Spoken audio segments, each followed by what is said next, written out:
Hello दोस्तों, आपका स्वागत है आपके अपने चैनल बालक ज्ञान में। दोस्तों आज हम आप लोग के लिए केमिस्ट्री का इम्पोर्टेंट क्वेश्चन लाए हुए हैं। ठीक है, आपसे रिक्वेस्ट है कि वीडियो अंत तक देखिएगा, क्योंकि वही क्वेश्चन हम ला रहे हैं जो आपके एग्जाम में बार बार पूछते हैं। तो चलिए शुरू करते हैं।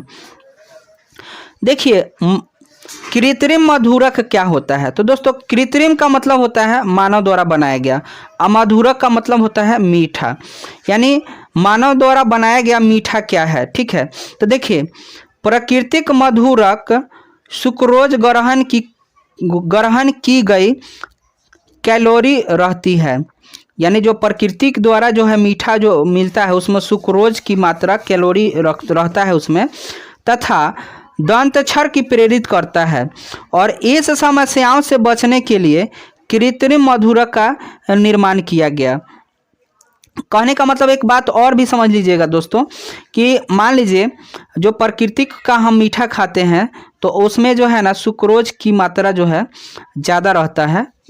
तो उसी को कम करने के लिए मान लीजिए किसी व्यक्ति को शुगर हुआ है और उसको मीठा खाने का मन करेगा, तो उसको क्या दीजिएगा।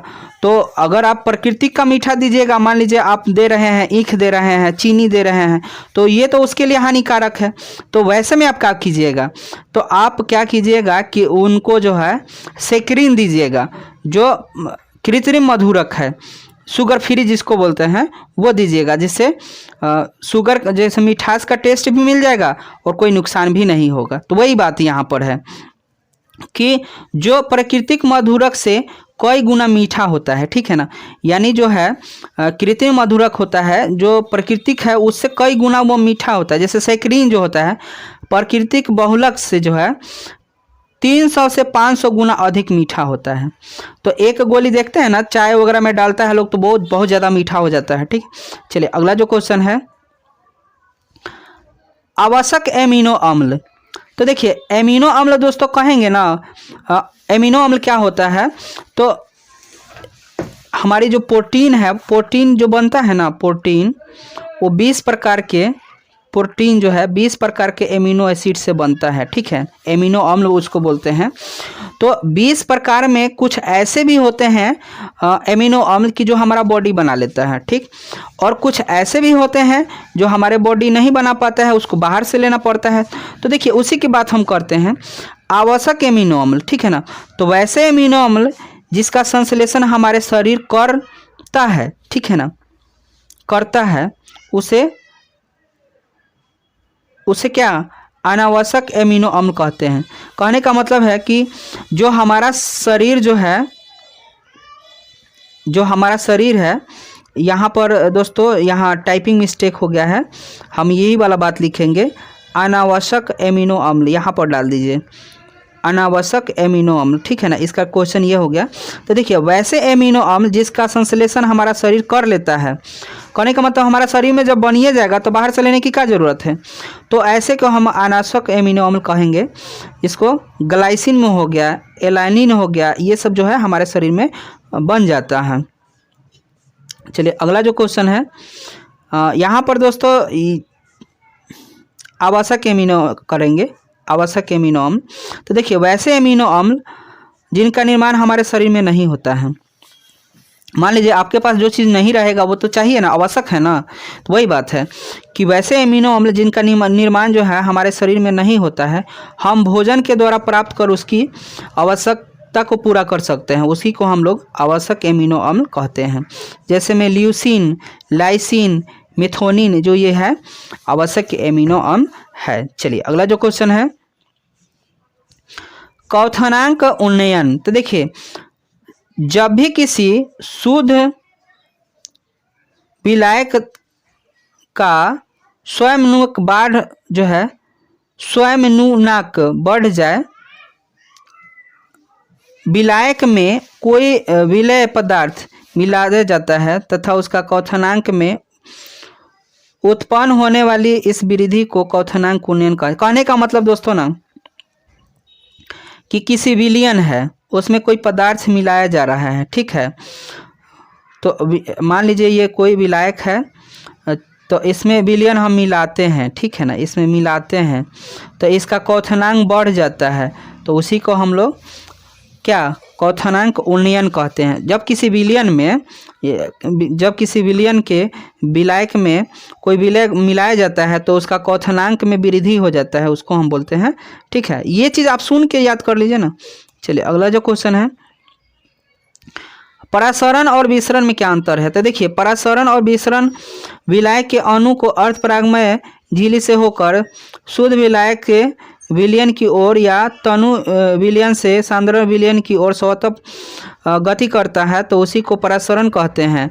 ठीक है, और इसमें दोस्तों जो है ना, विसरण किसी द्रव पदार्थ में स्वतः होने वाले फैलाव को विसरण कहा जाता है। ठीक, चलिए अगला जो क्वेश्चन है, क्या होता है जब आई शुष्क ईथर की उपस्थिति में मेथिल ब्रोमाइड की अभिक्रिया सोडियम से होती है। तो देखिए, शुष्क ईथर की उपस्थिति में जब एथिल ब्रोमाइड की अभिक्रिया सोडियम के साथ कराई जाती है तो एथेन और सोडियम ब्रोमाइड बनता है। ठीक है, चलिए अगला जो क्वेश्चन है दोस्तों, संचायक बैटरी किसको कहते हैं। तो संचायक बैटरी क्या है समझिएगा।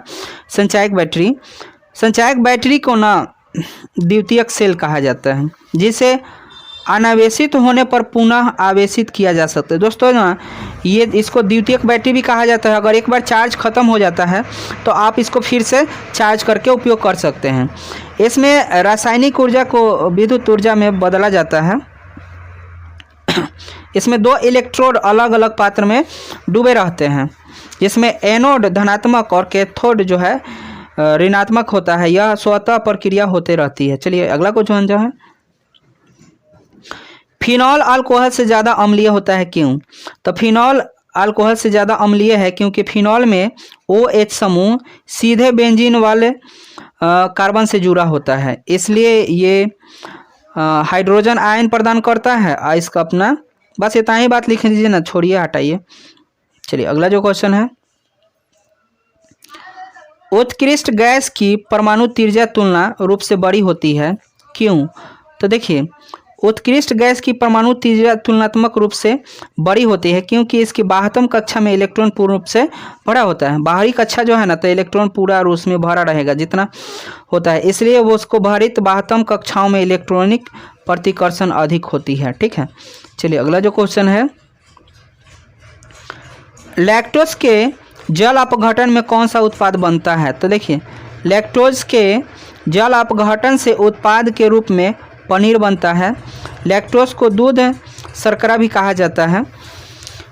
लैक्टोज में CH जिसको अल्डिहाइड समूह पाए जाते हैं, जिसके कारण उसमें अपचयी शर्करा भी कहा जाता है। इसी के कारण इसे अपचयी शर्करा भी कहा जाता है। ठीक है, चलिए अगला जो क्वेश्चन है,